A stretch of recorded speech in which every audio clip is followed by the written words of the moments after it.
Jamaican stories that will have you wondering why people so wicked. The Flittaz Lady.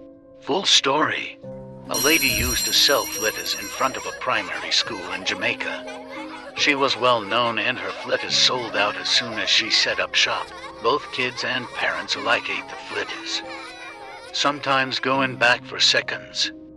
The Flittaz vendor changed her life and turned a Christian one day, and so she confessed. What she confessed shake up the school gate.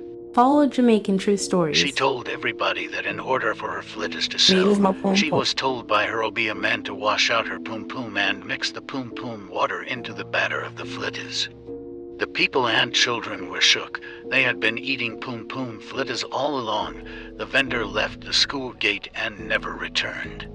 Well, is Nasahad na leap. Follow Jamaican True Stories for more.